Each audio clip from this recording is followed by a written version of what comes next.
Hello साथी हो, नमस्कार छ है सबैलाई। आज म तपाईलाई के को बारेमा इन्फर्मेसन दिन गइरहेको छु भने तपाईहरुले जेएफटी र या स्किल सर्भिसको चाहिँ अब फर्म भर्नुभयो, तर तपाईलाई चित्त बुझ्दो डेट छैन भने कसरी चेन्ज गर्न सक्नुहुन्छ त आज त्यसको बारेमा म भन्न गइरहेको छु। सुरुमा तपाई गुगल क्रोममा जानुस्, जेएफटी नेपाल हान्नुस्, सुरुमा Japan foundation test for basic Japanese देख्नु भएको छ, यसमा क्लिक गर्नुस्। अनि त्यहाँबाट जापानिज टेस्ट ल्याङ्ग्वेज यसमा क्लिक गर्नुस्।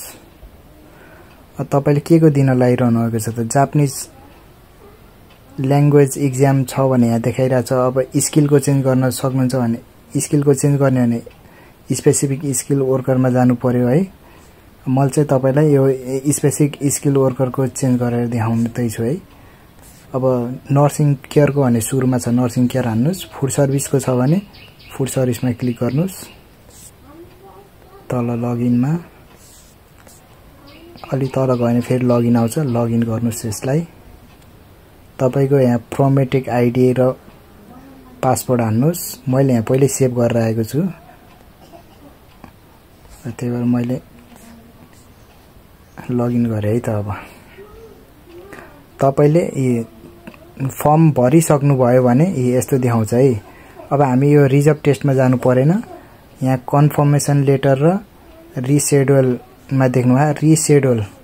रिसेड्युलमा दाब्नु होला, धेरै नै सजिलो छ एकदमै। अब तपाईलाई कुन डेट थियो पहिला, अब मेरो पहिला मे 2 थियो। अब मैले सक्दिन होला जस्तो लागेर अब मैले पछि चेन्ज गर्नु पर्यो भने 27 मा चेन्ज गर्नु पर्यो भने मे 27 मा हाने अनि सर्च गर्छु।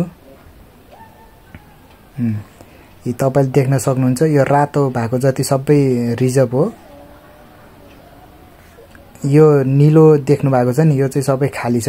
तपाईले यदि चेन्ज गर्न चाहनुहुन्छ भने यसमा क्लिक गरेर चाहिँ चेन्ज गर्न सक्नुहुनेछ। यसरी क्लिक गर्नु। क्लिक गरिसकेपछि अब कन्ट्याक्ट नम्बर आफ्नो हान्नु। कन्ट्याक्ट नम्बर हानेपछि चेन्ज रिजर्भेसन गर्नु। यति भएपछि तपाईको रिजर्भेसन चेन्ज हुन्छ है। मैले चाहिँ गरिन किनभने मलाई चेन्ज गर्नु छैन, तपाईहरुलाई इन्फर्मेसन दिनको लागि मात्र गरे हो। जेएफटी को पनि तपाईले यसरी नै गर्न सक्नुहुनेछ।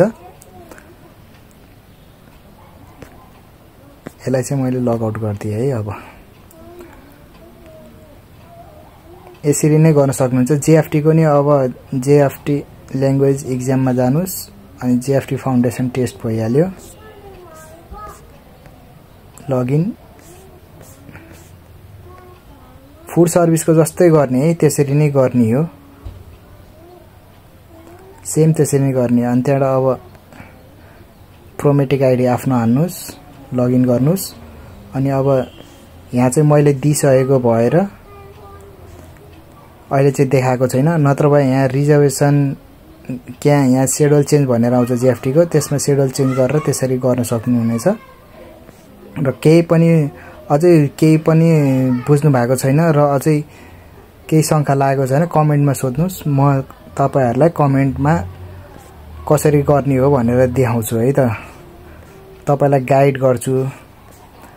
हस् त, यदि तपाईलाई मेरो भिडियो अलि इन्फर्मेसन पाउनु भएको छ या इन्फर्मेटिभ जस्तो लागेको छ भने प्लिज लाइक र कमेन्ट पनि गरिदिनु होला। थ्यांक यू है। त आजलाई यति नै।